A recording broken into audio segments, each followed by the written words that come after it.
सुखदेव स्वामीजी आज्ञा गर्नुहुन्छ, राजन यसरी भगवानले चिरहरण लीलाद्वारा गोपिनीहरूमाथि पनि कृपा गर्नुभयो। एक दिन भगवान गाई लिएर वनमा प्रवेश गर्नुभएको थियो। सारा गोप बालकहरू अत्यन्त भोकाउन लागे। गोप बालकहरूले आएर भन्न लागे, हे कृष्ण, हे राम, तिमीहरू धेरै बलिया पनि छौ, सबैलाई मारि पनि रहेका छौ। यस प्रकारका शक्तिशाली तिमीहरू अघि हामीलाई धेरै भोक लागेको छ, केही भोजनको उपाय गरिदेऊ न, साह्रै भोक पीडाले हामीलाई सताइरहेको छ। भगवानले भन्नु, जाऊ, यहाँदेखि अलि पर ब्राह्मणहरूले आङ्गिरस नाम गरेको यज्ञ गरिरहेका छन्। बलदेवजीको र मेरो नाम लिएर तिमीहरूले त्यहाँ गएर भोजन माग्नु, त्यहाँबाट भोजन लिएर आउनु अनि भोजन गर्नु। गोपहरू गए यज्ञशालामा गएर ब्राह्मणहरूलाई प्रणाम गर्दछन्। हे भूमिदेवा शृणुत कृष्णस्यादेशकारिणः प्राप्तान् जानीत भद्रम्बो गोपान्नो रामचोदितान्। हे ब्राह्मण देवता हो, श्री कृष्ण र बलरामजी यहाँबाट केही नजिकै आउनु भएको छ। धेरै भोकाइरहनु भएको छ, हामी पनि भोकाइरहेका छौँ, हामीलाई भोजन दिनुहोस् न। भोजनको चाहना गर्नुभएको छ उहाँहरूले पनि। ब्राह्मणहरू कर्मकाण्डमा अत्यन्त रत थिए। हेर्नु, यी गोप बालकहरूको प्रार्थनालाई कति पनि स्वीकार गरेनन्। निराश भएर बालकहरू गएर भगवानलाई सुनाउँछन्, हे कृष्ण, हामीलाई त दिएनन् भोजन केही पनि। भगवानले भन्नुभयो, पिताजीहरूको हृदय अलिक कठोर हुन्छ, माताजीहरूको हृदय अलिक कमलो हुन्छ। जाओ, गएर ब्राह्मणीहरूसँग, यज्ञ पत्नीहरूसँग गएर भोजन माग, अवश्य पनि दिन्छन्। गोप बालकहरू फर्केर आउन लाग्दछन्। आएर ब्राह्मणीहरूलाई प्रणाम गर्नुभयो, गएर भन्नुभयो, हे विप्रपत्नी हो, यहाँबाट केही पर श्रीकृष्ण बलराम पनि आउनु भएको छ, भोकाउनु भएको छ, हामी पनि भोकाएका छौँ, भोजन चाहनु भएको छ, कृपा गर्नुहोस्।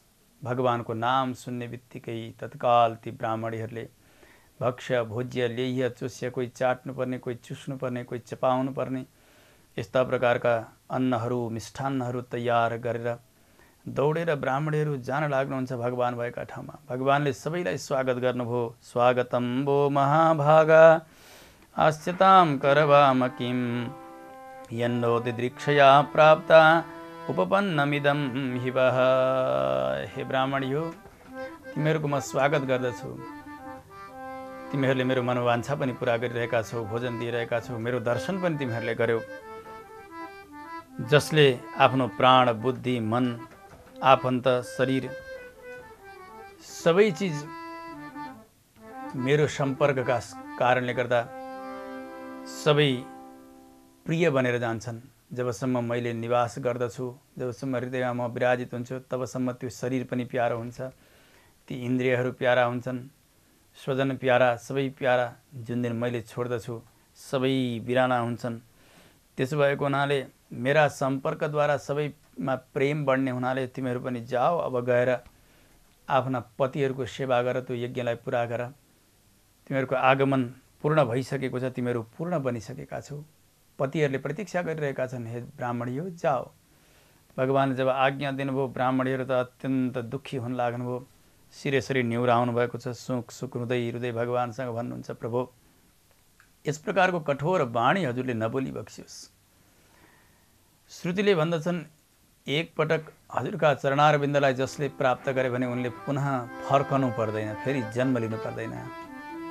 आज यस्ता चरणारविन्दको सेवाका निमित्त हामी आएका छौँ। हजुरले चरणको सेवा दिबक्सियोस्, चरणमा आश्रय दिबक्सियोस्। यस्तो कठोर वाणी नबोली बक्सियोस् प्रभु।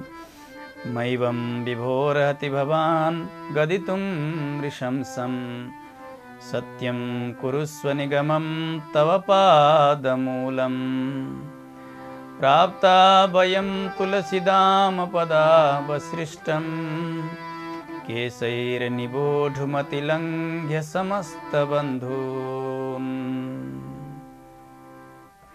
यो श्रुतिको वाक्यलाई हजुरले सत्य गर्नुपर्दछ। एकपटक हजुरका शरणमा आएका भक्तले फेरि फर्केर जानु पर्दैन। हे प्रभु, हामी शिरद्वारा हजुरका चरणारविन्दमा समर्पित भएकी तुलसीलाई धारण गर्न चाहन्छौँ, हजुरका चरणमा साष्टाङ्ग दण्डवत गर्न चाहन्छौँ, हजुरका चरणको वन्दना गर्न चाहन्छौँ। हामी माथि कृपा गरी बक्सियोस्। अब हामीलाई न पतिले स्वीकार गर्दछन्, न पुत्रहरूले स्वीकार गर्दछन्, न भाइ बन्धु कसैले पनि स्वीकार गर्ने छैनन्। केवल हजुर मात्र एकमात्र गति होइबक्सन्छ, हाम्रो रक्षक होइबक्सन्छ प्रभु हो। भगवानले हाँस्दै भन्नुभयो, हे देवी हो, मेरा कृपाले तिमीहरूका पतिले आफन्तले सबैले अब स्वीकार गर्नेछन्। जाऊ, कुनै प्रकारको भेद बुद्धि तिमीहरूमा राख्ने छैनन्, अन्याय गर्ने छैनन्। भगवानले बिदा दिनुभयो। यी सबै प्रकारका मिष्ठान्न अन्नहरू भगवानले भोजन गर्नुभयो बालकहरूका साथमा। यी ब्राह्मणहरू जब फर्केर जानुभयो यज्ञ भूमिमा, यज्ञशालामा, ओहो ती पतिहरूले त भव्य स्वागत गरे, उनीहरूको भाग्यको सराहना गर्दछन्। ओहो हामीले धेरै पढेर, शास्त्र जानेर, धेरै कर्मकाण्डमा लागेर के भो र हामी भगवानदेखि विमुख भयौँ अघि। परन्तु यी हाम्रा पत्नीहरूले न कुनै निर्मा कोही द्विजाति संस्कार छ, न कहिले गुरुकुलमा गएर बास बसेका छन्, न कहिले यिनीहरूले आत्मा परमात्माका विषयमा विचार गरेका छन्, ज्ञान प्राप्त गरेका छन्। तर पनि भगवानमा यस्तो प्रगाढ प्रेम हगि न यिनीहरूलाई अशुद्धताको कोही ख्याल छ। तर पनि भगवानमा प्रेम भएका कारण भगवानका प्यारा बने, यिनीहरू धन्य छन् भनेर आफ्ना पत्नीहरूको प्रशंसा गर्न लाग्दछन्। नासाम द्विजाति संस्कारो न निवासो गुरौ अपि न तपो नात्ममीमांसा न शौचम न क्रिया शुभा। यी केही नभएर पनि आज भगवानका प्यारा भए कि धन्य हुन् भनेर आफ्ना आफ्ना पत्नीहरूको प्रशंसा गरे ब्राह्मणहरूले। आजदेखि उनीहरू पनि भगवानका भक्त बनेका छन्, केवल कर्मकाण्डमा रत भएर भगवानबाट विमुख बनेका छैनन्। यसरी भगवानका अनेक लीला हुन लागेका छन्। राजन, एक दिन नन्द भवनका अघिल्तिर धेरै गोपहरू भेला हुनुभएको छ। इन्द्र यागको तयारी हुन लागेको छ। भगवान सबै कुरा जान्नुहुन्थ्यो, तर पनि त्यो धुमधाम तयारीलाई देखेर भगवानले नजाने जस्तो गरिकन पिता नन्दलाई सोध्नुभयो, पिताजी कथ्यतां मे पितः कोयम सम्भ्रमो वा उपागतः किं फलं कस्य चोद्देशः केन वा साध्यते मखः। पिताजी, कुनै ठुलै उत्सव आउन लागेको छ कि क्या हो ब्रजमा? के का लागि यो गरिँदैछ? के फल मिल्दछ यो उत्सवबाट? के का उद्देश्यले गरिएको हो? कसरी यो यज्ञ सम्पन्न हुन्छ पिताजी? नन्द बाबाले भन्नुभयो, कन्हैया, हामी प्रत्येक वर्ष यसै गरिकन इन्द्रको याग गर्दछौँ, इन्द्रको सेवा गर्दछौँ। इन्द्र भनेका साक्षात् मेघका अधिपति हुन्, वर्षाका अधिष्ठात्री देवता हुन्। उनले प्रसन्न भए भने समय समयमा वर्षा गर्नेछन्। जब जल वर्षा हुन्छ, यो जल भनेको सारा प्राणीहरूको जीवन हो। हेर्नु, जलका अनेक नाममध्ये एउटा नाम जीवन पनि छ। जीवनम, भुवनम, वनम कोशकारले बताउनुहुन्छ। यो पानी नहुने हो भने, जल नहुने हो भने कसैको पनि जीवनको रक्षा हुँदैन। हामी त कृषकहरू हौँ। जल वर्षा भयो भने धेरै अन्न बालीहरू हुनेछ, घाँस बन्नेछ, त्यस पछाडि गाईहरू पनि धेरै मोटाउनेछन्, धेरै दुध दिनेछ, गव्य समृद्धि पनि बढेर जानेछ। त्यसो हुनाले हामीले इन्द्र यज्ञ गर्नका लागि तयारी गरेका हौँ। भगवानले नन्द बाबालाई भन्नुभयो, पिताजी, कर्म अधीन भएर जीवात्मा जन्म लिन्छ, कर्मकै अनुसार उसले फल भोग्दछ, अनि कर्मानुसार नै ऊ आफ्ना विलिन पनि हुन्छ, मृत्यु पनि वर्ण गर्दछ। उसले सुख दुःख भय कल्याण सन्तोष पीडा सबै प्रकारका भोगहरू आफ्ना कर्मानुसार नै जीवले भोग गर्ने हो पिताजी। कसैले कसैलाई कुनै प्रकारको फल दिने होइन। यदि कोही ईश्वर छ भने ईश्वरले पनि त्यसै स्वतन्त्र भएर सबैलाई अन्याय गरेर जथाभावी फलको वर्षा गर्न सक्दैनन्। कसैलाई सुख दिन सक्दैनन्, कसैलाई दुःख दिन सक्दैनन्। उसको कर्मलाई हेरेर नै ईश्वरले पनि फल दिनुपर्दछ। तपाईले इन्द्रलाई कोही ईश्वरै मान्नुभयो भने पनि इन्द्र कहाँ त्यस्ता स्वतन्त्र छन् र त्यसरी समर्थक इन्द्र कहाँ छन् र उनले पनि त्यसरी फल दिउन्। इन्द्र उनी पनि एक जीव हुन्। त्यसो हुनाले इन्द्रले कसैलाई फल दिने होइनन्। ईश्वरले फल दिँदा पनि कर्मलाई हेरेर दिनुहुने हुनाले पिताजी, हाम्रो लागि त यिनै गाईहरू देवता हुन्, यही वृन्दावनका वृक्षहरू देवता हुन्, यमुनाजी देवता हुन्, साक्षात् यो गोवर्धन पर्वत नै देवता, जसबाट हाम्रो वृत्ति टिकेको छ। हाम्रो जीवन चलेको छ त्यो वृत्ति त्यो पेशा नै ती व्यक्तिका लागि ईश्वर हुन्छ। त्यसकारणले श्रद्धाका साथ त्यो पेशालाई अपनाउनु पर्दछ व्यक्तिले। पिताजी सुन्नुहोस्, अब हामीले इन्द्रको याग गर्ने होइन, हामी त कृषकहरू हौँ, हामीले त गाईको पूजा गर्नुपर्दछ, ब्राह्मणहरूको पूजा गर्नुपर्दछ, यी गोवर्धन गिरीको पूजा गर्नुपर्दछ, यो वनको पूजा गर्नुपर्दछ, यही नदीको पूजा गर्नुपर्दछ। तस्माद् गवां ब्राह्मणानाम् अद्रेश्चारभ्यतां मखः य इन्द्रयागसंभाराः तैरयं साध्यतां मखः। भगवानका वाणीमा सबैले अनुमोदन गर्नुभयो, साधु साधु भन्नुभयो। नन्दले सोध्नुभयो, हे कन्हैया, हामीलाई इन्द्रको यज्ञ गर्ने विधि थाहा थियो, सामग्रीहरू थाहा थियो, परन्तु तिम्रो यो गोवर्धन गिरीको आराधना गर्ने पूजाको प्रक्रिया अनि सामग्री हामीलाई थाहा छैन नि, कसरी गर्नुपर्दछ। भगवानले भन्नुभयो, पिताजी इन्द्र यज्ञ गर्नका लागि तपाईँहरूले जे जे तयार गर्नुभएको छ नि, यिनै सामग्रीद्वारा मेरो गिरिराज प्रसन्न हुन्छ। त्यसका लागि केही मिष्ठान्नहरू बनाउनुहोस्, दाल पकाइयोस्, त्यसै गरी पायस बनाइयोस्। हेर्नु भगवानको वाणीमा कति रहस्य छ।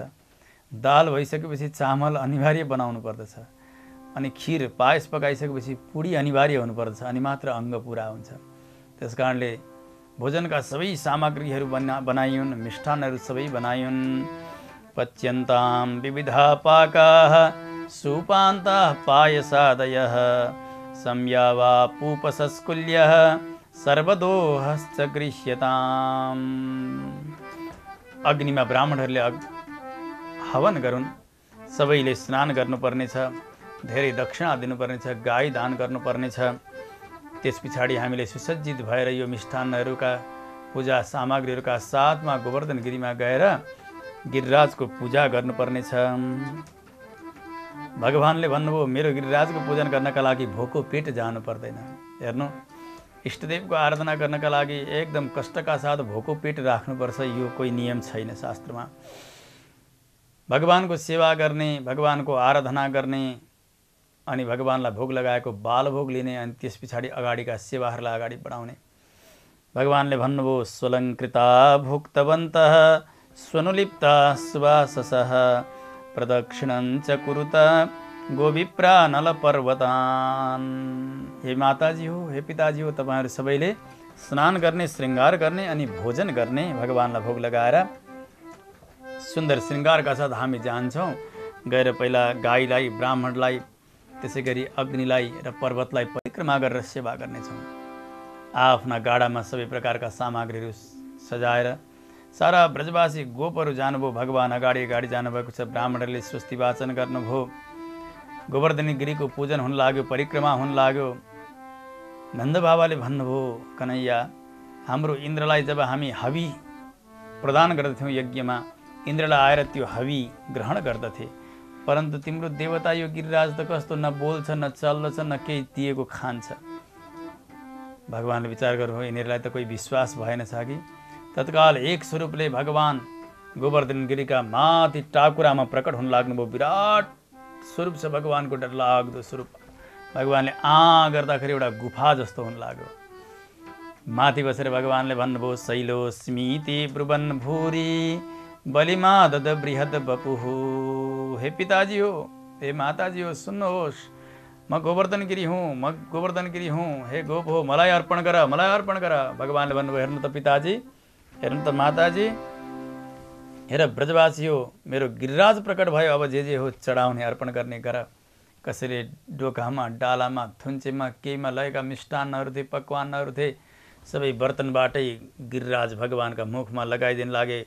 भगवान आफै आज गिरी बन्नुभएको छ, आफै पूजक बन्नुभएको छ, आफै पूज्य बन्नुभएको छ। यसरी सारा सारा उपहारहरू भगवानले स्वीकार गर्नुभयो गिरिराजका रूपले प्रकट भएर। भगवानले भन्नुभयो, पिताजी माताजी, अलिकति त प्रसाद पनि राख्नु पर्दछ, मेरो गिरिराजले त जति चढाए त्यति खाइदिन्छ। भगवानका आज्ञाले केही प्रसादहरू अवशेष बाँकी राखे।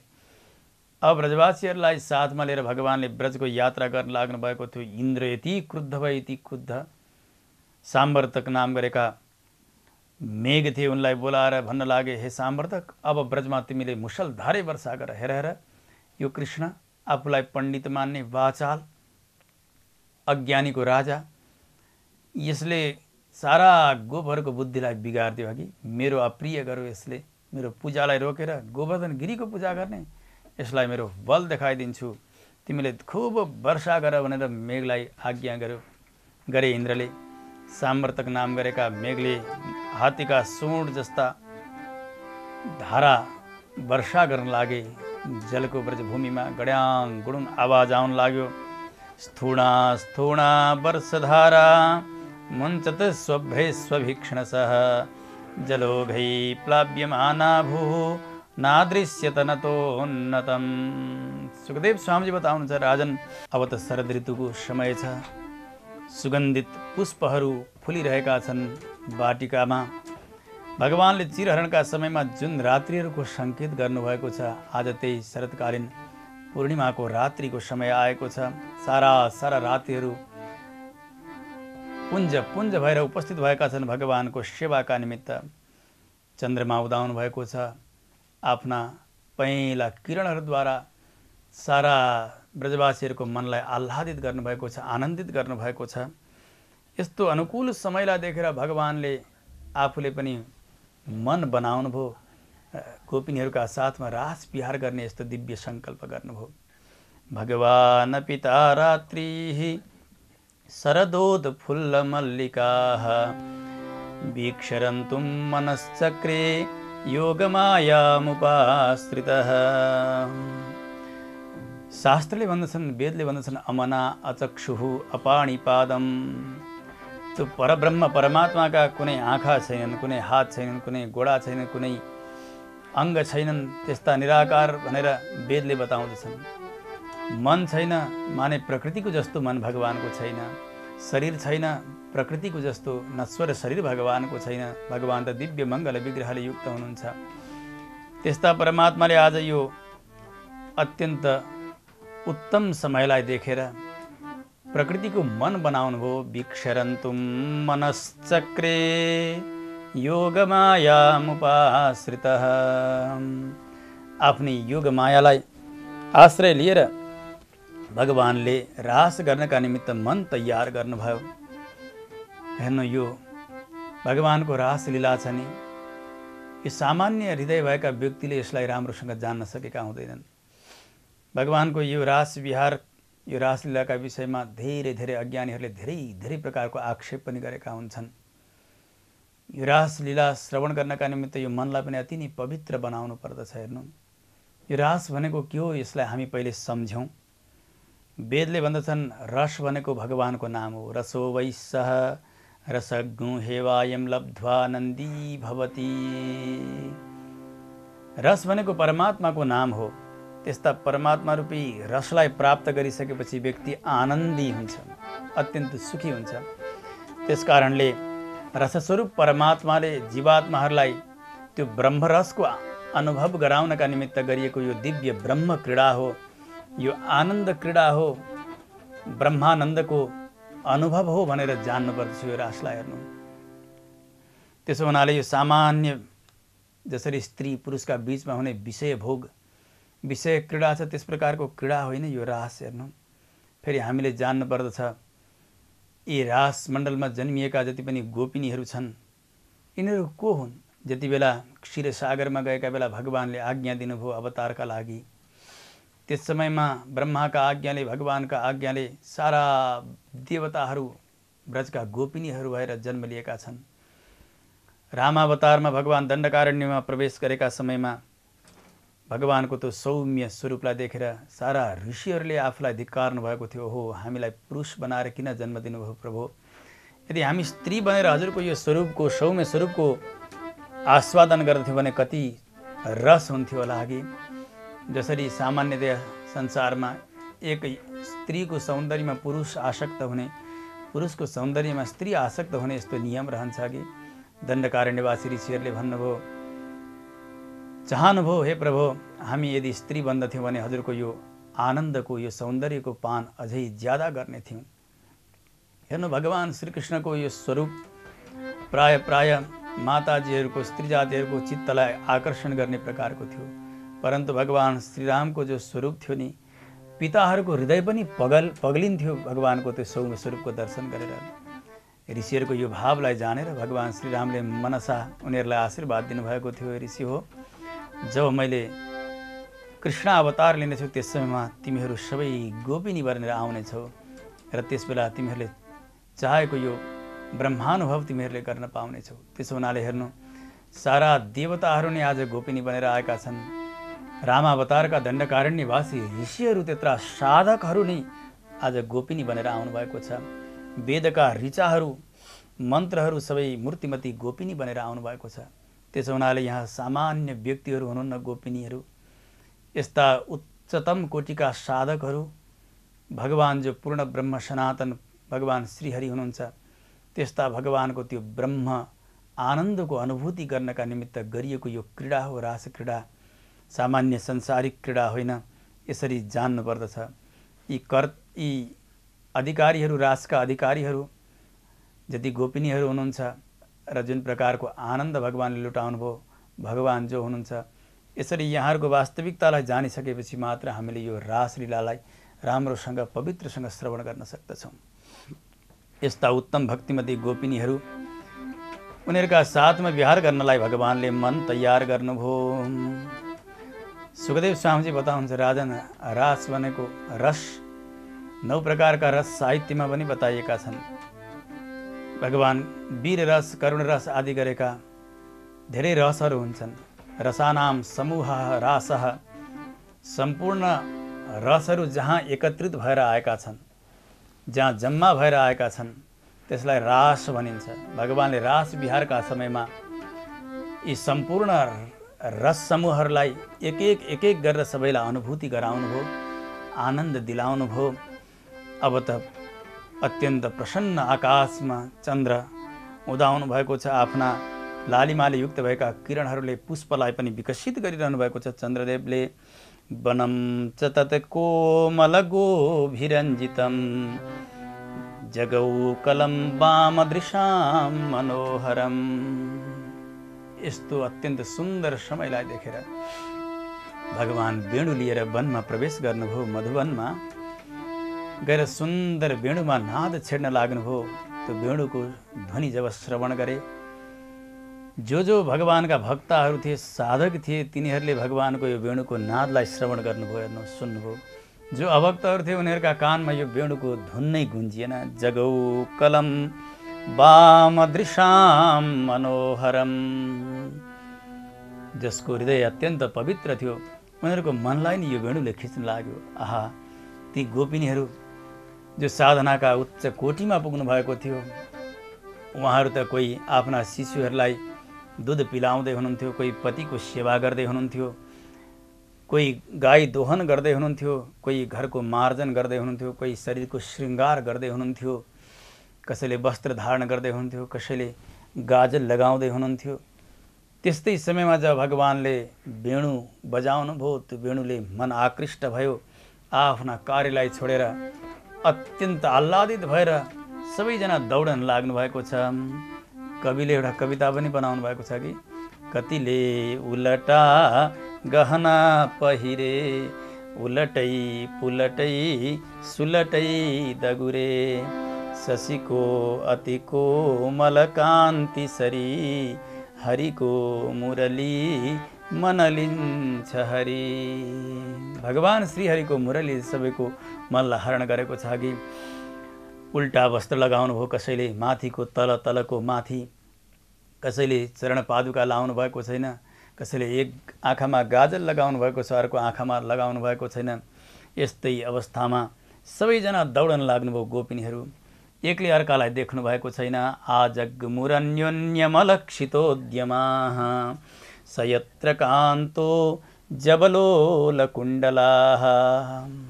तन्मय भएर जब दौडन लाग्नुभयो, एउटी गोपिनी हुनुहुन्थ्यो, चिन्तयन्ती नाम गरेकी। महाभारतमा एउटा सुन्दर प्रसङ्ग आउँछ। ती गोपिनीलाई आफ्ना पतिले बन्दी बनाइदिए। यसरी दौडन लागेका समयमा ढोका थुन्दे घरभित्र। भगवानमा यति प्रगाढ प्रेम थियो, हेर्नु भगवानसँग कतिखेर मिलाउला भनेर त्यो भक्तिले अत्यन्त मनलाई पवित्र गराउँदै गराउँदै गराउँदै तन्मय हुँदा हुँदै पतिले रोकिदिए। कष्टका साथ यो शरीरलाई त्याग दिनुभयो। दिव्यात्म स्वरूपले सबैभन्दा पहिले ती गोपिनी भगवानको रासमा त्यस सभामा प्रवेश गर्नुहुन्छ।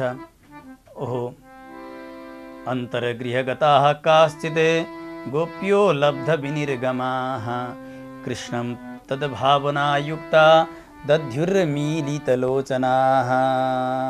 आँखा बन्द गरेर भगवानलाई जब सम्झनुभयो, दिव्यात्म स्वरूपले पहिले उहाँ नै पुग्नुभयो। गोपिनीहरू पुगे, भगवानले देख्नुभयो सबैजना आउँदैछन्, सबैको स्वागत परमात्माले गर्नुभयो। भगवान भन्नुहुन्छ, हे गोपिनी हो, तिमीहरूको म स्वागत गर्दछु। स्वागतम वो महाभागा प्रियम किम करवाणि वह ब्रजस्या नामयम कच्चित् ब्रूतागमन कारणम। हे भाग्यशालिनी, हे गोपिनी हो, तिमीहरूको स्वागत छ। भन तिमीहरूको के सेवा गरौँ म? यो रात्रिका समयमा तिमीहरू किन आयौ? के इच्छा छ तिमीहरूको? ब्रजमा घरमा सबैलाई आनन्दै छ? हेर हेर, अब त यो रात्रि बढ्दो बढ्दो छ। जब जब रात्रि बढ्दै जान्छ, यो वनमा अनेक प्रकारका हिंस्रक जानवरहरू विचरण गर्न लाग्दछन्।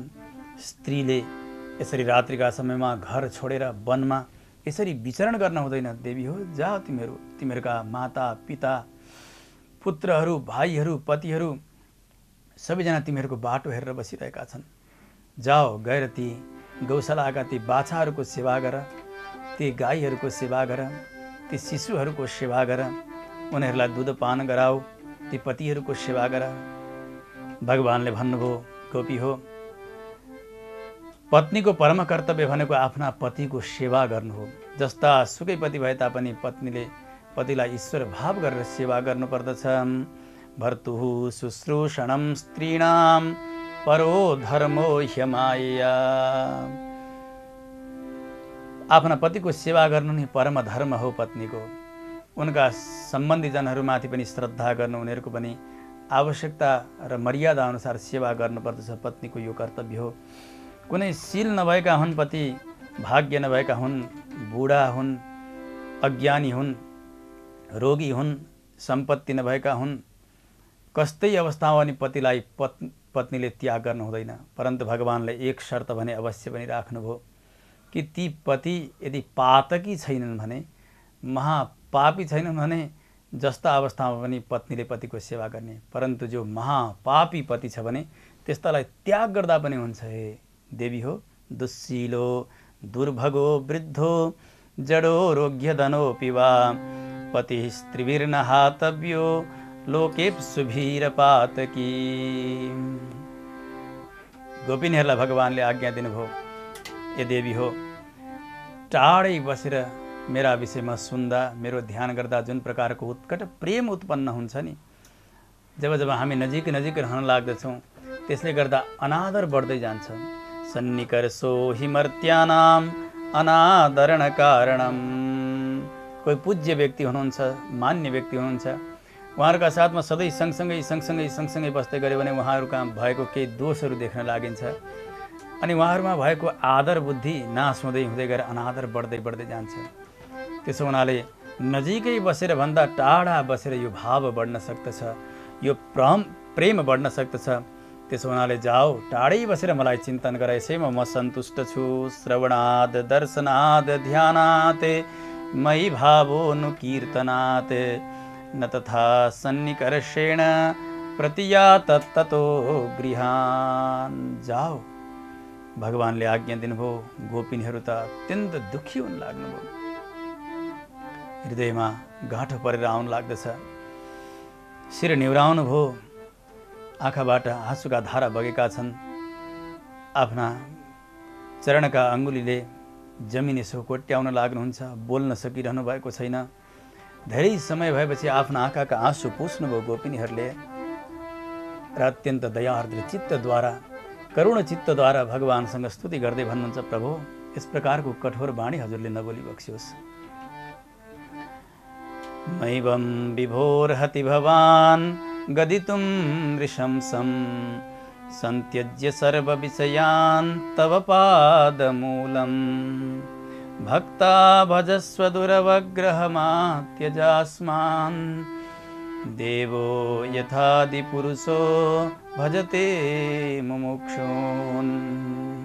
गोपिनीहरूले भन्नुभयो, प्रभु यस्तो कठोर वाणी बोलेर हामीलाई मूर्छित नबनाउनुहोस्, यस्तो निष्ठुरी हजुर नबन्नुहोस्।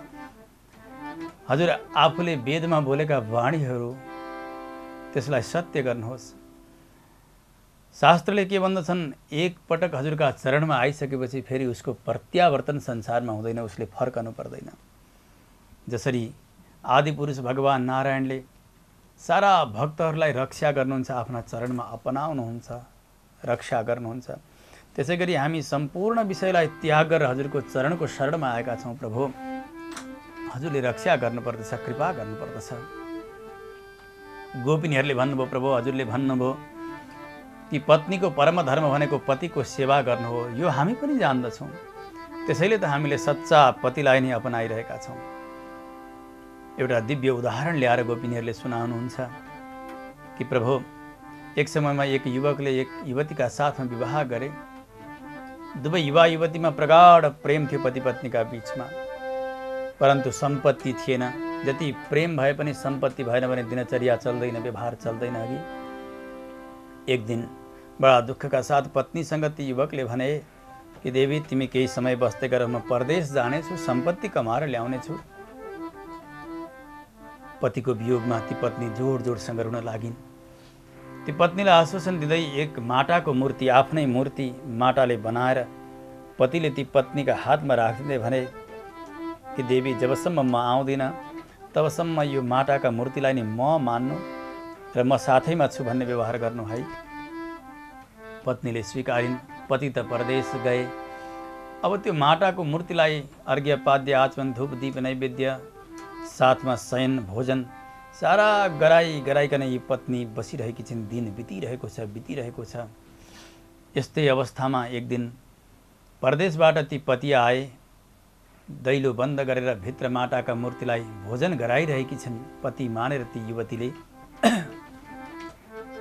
ती पति जो सच्चा पति थिए भगवान, उनले आएर त्यो दरवाजा खटखटाउन लागे, त्यो ढोका खटखटाउन लागे।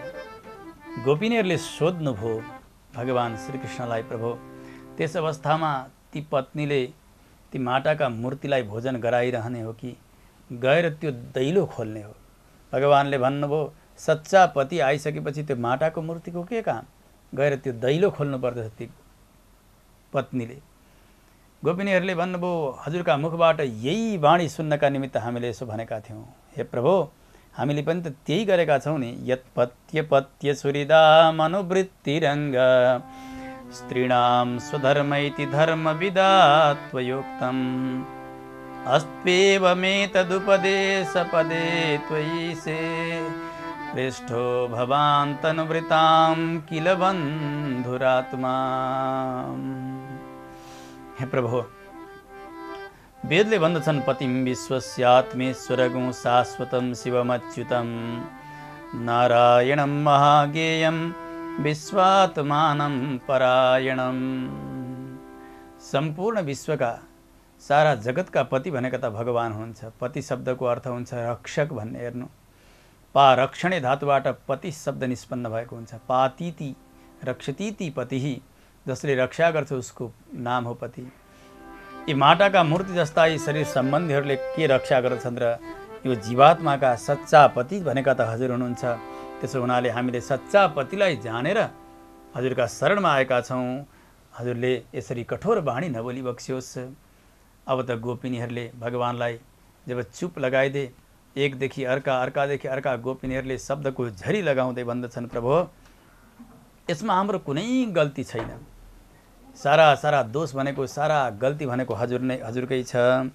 चित्तं सुखेन भवता परितं गृहेषु यन्निर्विशत्युत करौ अपि गृह्य कृत्ये पादौ पदं न चलतस्तव पादमूलात् यामः कथं ब्रजमथो करवाम किम्बा।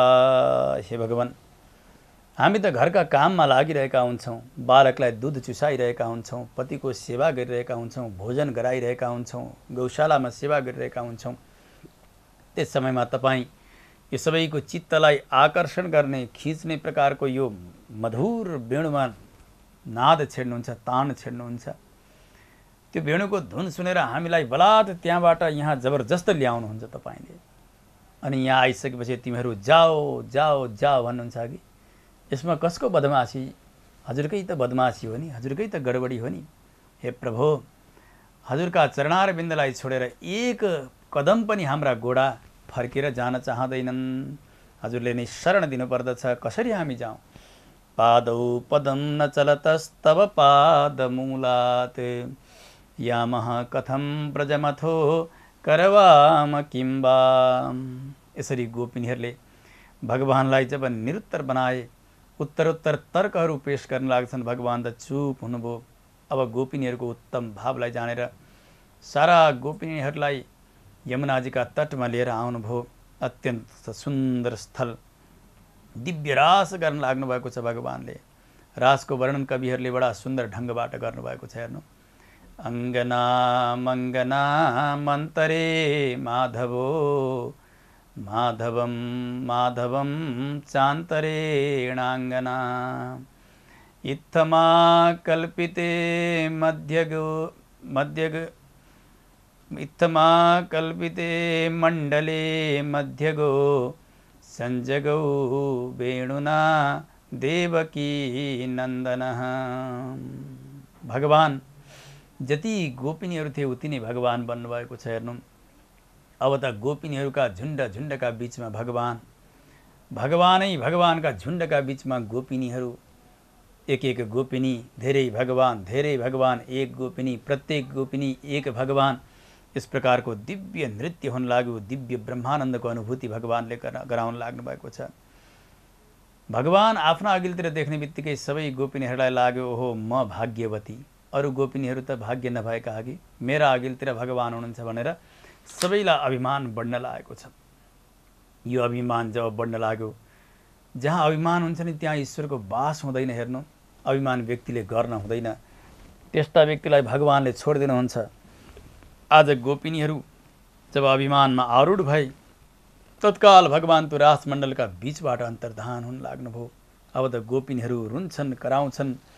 त्यो वृन्दावनका एक एक वृक्षलाई, पिपललाई, बरलाई, कटहरलाई, समीलाई, आँपलाई, कदम्बलाई सबैलाई सोद्धछन्, हे पिपल, हे बर, हे कटहर, तिमीहरूले देखेनौ हाम्रा प्राणधन श्याम सुन्दर कहाँ जानुभएको छ? हाम्रा मनलाई हरण गरेर हामीलाई अत्यन्त व्यथित बनाएर कहाँ जानुभएको छ? तिमीले देखेका छैनौ। तुलसीलाई पनि सम्बोधन गर्दै गोपिनीहरूले भन्न लाग्नुभयो, कच्चित तुलसी कल्याणी गोविन्द चरण प्रिय सहत्वाली कुलैर बिभ्रते दृष्टस्ते ति प्रियोच्युतः। हे तुलसी, तिमी त भगवानका चरणलाई छोडेर कहिल्यै पनि रहँदैनौ हगि। भगवान श्याम सुन्दर हामीलाई छोडेर यो रात्रिका समयमा कहाँ जानुभएको छ बताइदेऊ न। हामी अत्यन्त मर्माहत भएका छौँ। हे मालती, हे मल्लिका, हे जाति, हे युथिक, हे पुष्प हो, हे लता हो, हे पता हो, हे वृन्दावनका चरा हो, हंस सारस आदि गरेका बताइदेऊ न, श्याम सुन्दर कहाँ जानुभएको छ? गोपिनीहरू भगवानको अन्वेषण गर्दै गर्दै भगवानलाई खोज्दै खोज्दै वनका भित्र प्रवेश गर्नुभयो। यमुनाजीलाई पनि सोध्नुहुन्छ, सारा वृक्षहरूलाई, सारा जङ्गलका पशु पक्षीहरूलाई सोध्नुभयो, कसैले पनि बताइदिएका छैनन्। अब त भगवानको चिन्तनमा यति पागल जस्तो हुन लाग्नुभयो गोपिनीहरू। हेर्नु, अब त कोही कृष्ण बन्ने, कोही पुतना बन्ने, कोही दुध पिलाउँदै गरेको जस्तो गर्ने, मैले मारेँ पुतनालाई भन्ने, कोही सकटासुर बन्ने, कोही तृणावर्त बन्ने, कोही वत्सासुर, अघासुर, जति पनि भगवानका लीलाहरू भइसकेका थिए अहिलेसम्म, कोही गोपिनी कृष्ण बन्ने र वेणुमा बजाउँदैछु सुन सुन भनेर वेणु बजाउने, यस प्रकारको अत्यन्त भक्तिमा उन्मत्त भएर क्रीडा गर्न लाग्नुभयो गोपिनीहरूले। यसो अगाडि जाँदै हुन्थ्यो, जाँदाखेरि भगवानको चरणार बिन्दको चिन्हलाई देख्नुभयो गोपिनीहरूले। साथमा एउटी गोपिनीको पनि चरण चिन्हलाई देख्नुहुन्छ। उहाँहरूले भन्नुहुन्छ, हो कस्ती भाग्यशालिनी गोपिनी रहेछ अघि। आज श्याम सुन्दरलाई आफ्ना प्रेमले परवश गराएर यो गोपिनी भगवानका साथमा, श्याम सुन्दरका साथमा एक्लै एकान्तमा रमण गर्नका निमित्त यो वनमा आएकी होली हगी। कस्तो भाग्य रहेछ यसको।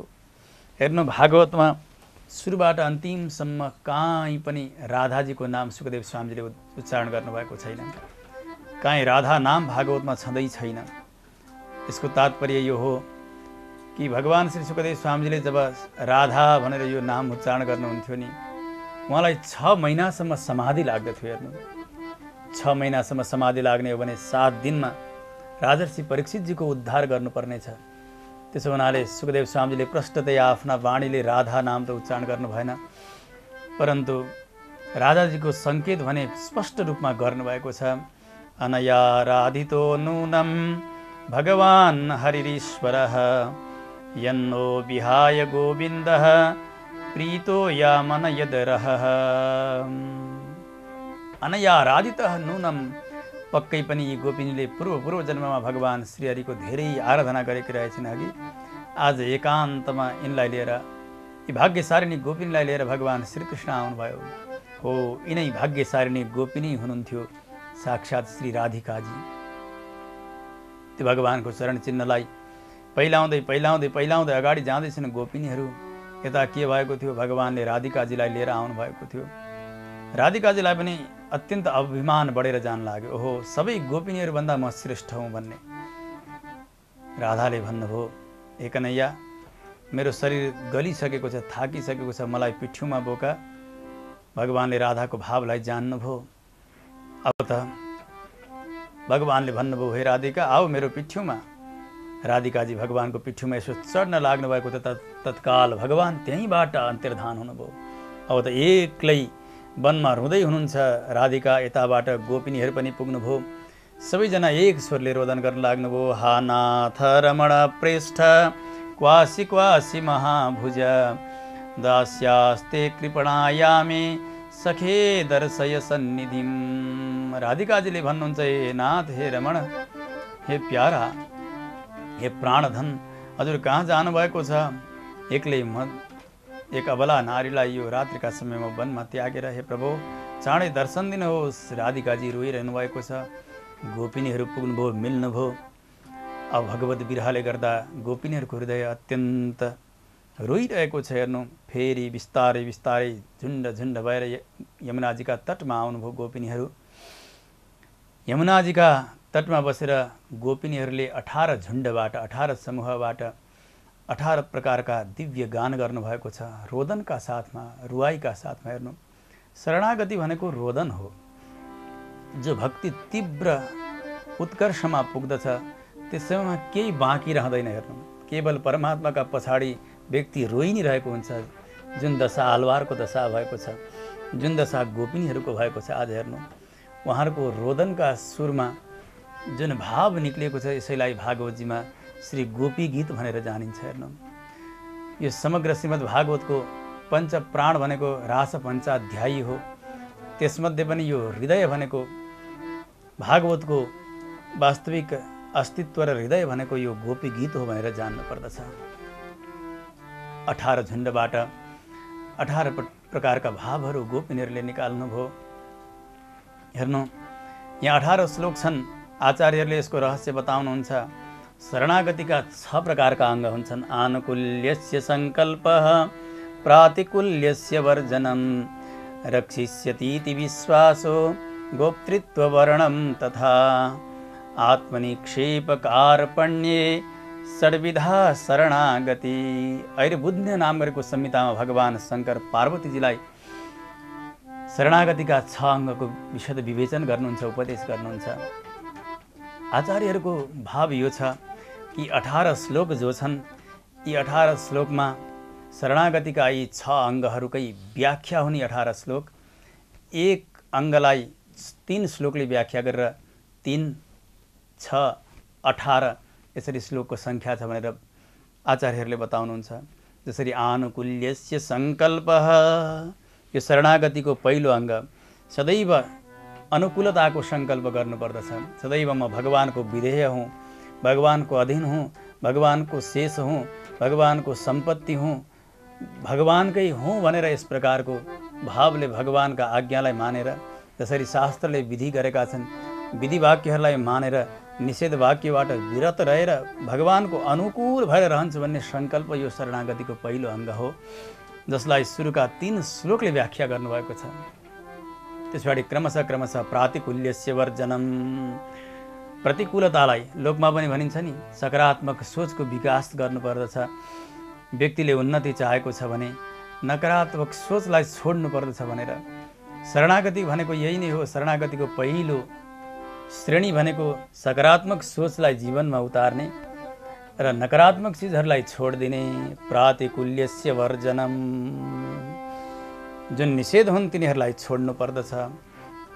बाँकी 3 श्लोकले यस अङ्गको व्याख्या गर्दछन्। यसै गरी क्रमशः 3 श्लोकद्वारा शरणागतिका एक अङ्गको व्याख्या भएको छ भनेर आचार्यहरूले यसको तात्पर्य बताउनुहुन्छ। आउँ हामी पनि केही श्लोकहरूलाई अनुभव गरेर यो दिव्य गोपी गीतमा अवगाहन गरौँ। गोपिनीहरूले रोदनका साथमा पहिले भन्नुहुन्छ, हे प्रभो जयति तेधिकं जन्मना ब्रज श्रयत इन्दिरा सस्वदत्रहि दयित दृश्यतां दीक्षुतावकाः त्वयि धृता सवस त्वां विचिन्वते।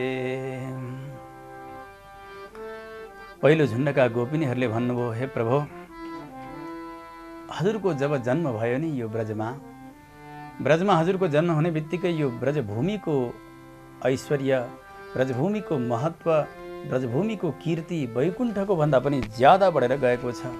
श्रयत इन्दिरा सस्वद अत्रहि, हजुर जब अवाप्त समस्त काम पूर्ण ब्रह्म परमात्मा यस्ता वैकुण्ठका अधीश त्यस्ता परमात्मा जब ब्रजभूमिमा आउनुभयो, साक्षात् हजुरकी नित्यान पायनी लक्ष्मीजी पनि वैकुण्ठ छोडेर आज यही ब्रजभूमिमा आउनुभएको छ।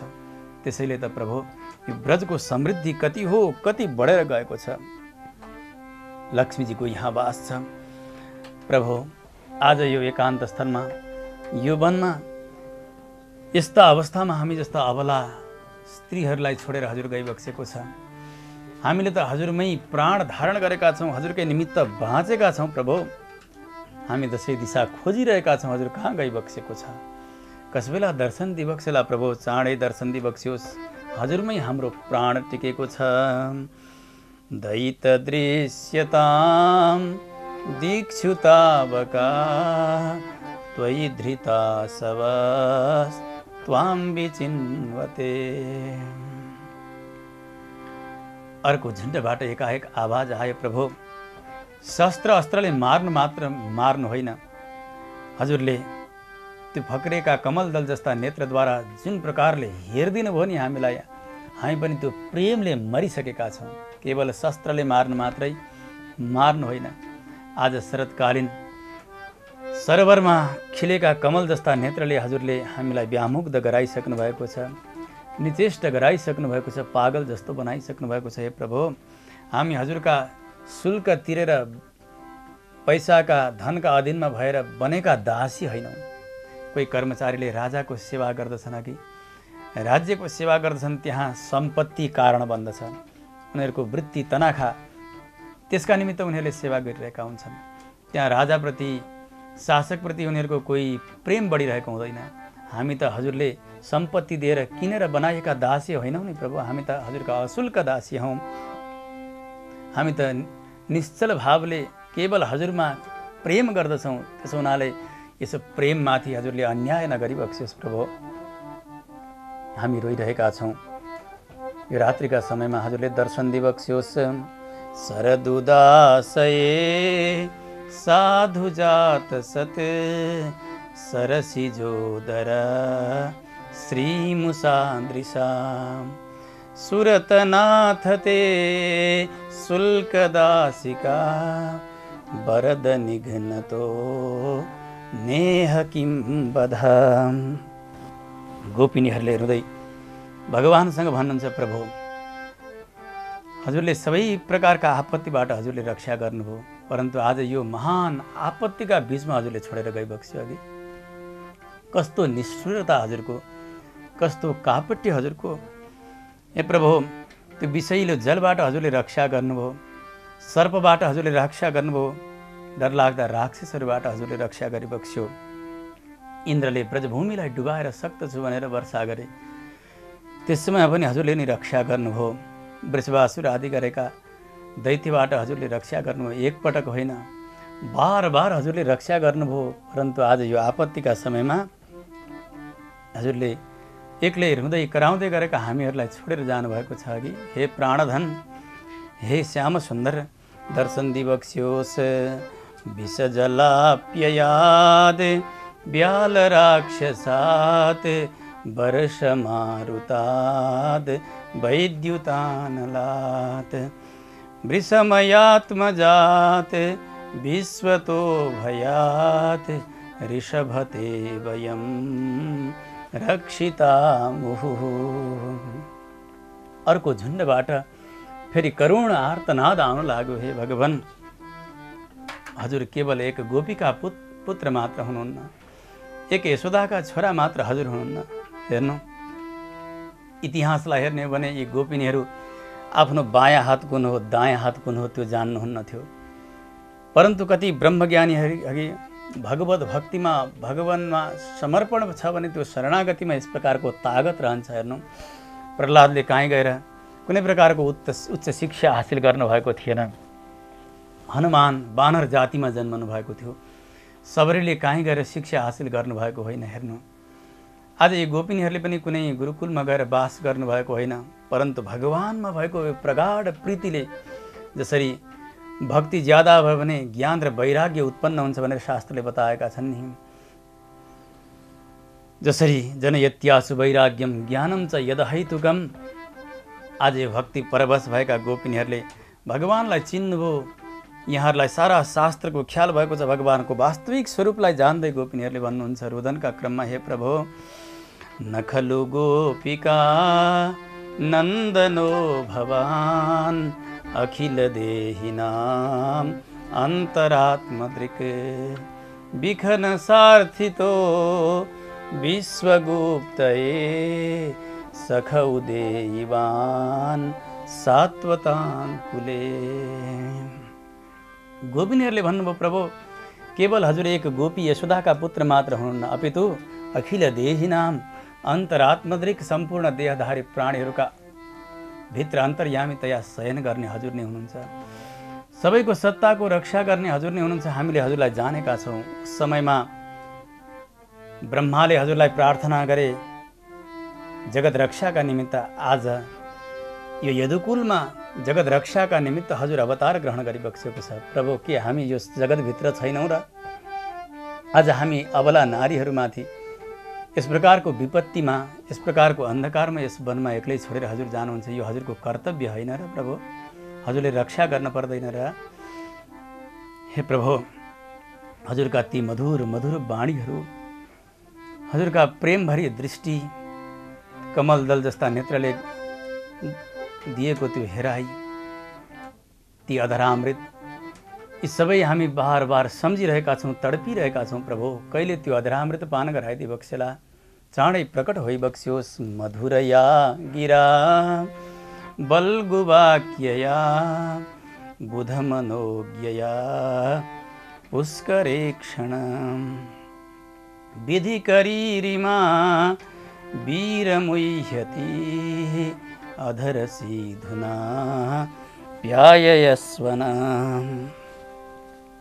अर्का झुण्डबाट गोपिनीहरूले भन्नुभयो, प्रभु, हजुरका कथामृत छन् नि, यो संसाररूपी तापले तप्त भएका व्यक्तिहरूका लागि प्राण दिने प्रकारका छन्, जीवन दिने प्रकारका छन्। प्रभु, जो झिल्सिएका छन्, जो पिल्सिएका छन्, जो तापिएका छन्, ती सबैको प्राणको रक्षा हजुरका कथामृतले गर्दछन्। कविहरूले पनि गान गर्नुभएको छ हजुरका कथामृतको। कलिका सबै प्रकारका दोषलाई नाश गर्ने, सुन्नेलाई मङ्गल प्रदान गर्ने, कल्याण प्रदान गर्ने, विस्तृत सबै प्रकारका ऐश्वर्य प्रदान गर्ने यस्ता मङ्गल चरित्रले युक्त भएका भगवान, जसले त्यस्ता चरित्रको गान गर्नुभएको छ भने उहाँहरू नै वास्तविक उदार हुनुहुन्छ, दानवीर हुनुहुन्छ। यस्ता मङ्गल स्वरूप परमात्मा आज किन यसरी हाम्रा निमित्त अप्रिय बनिराख्नु भएको छ?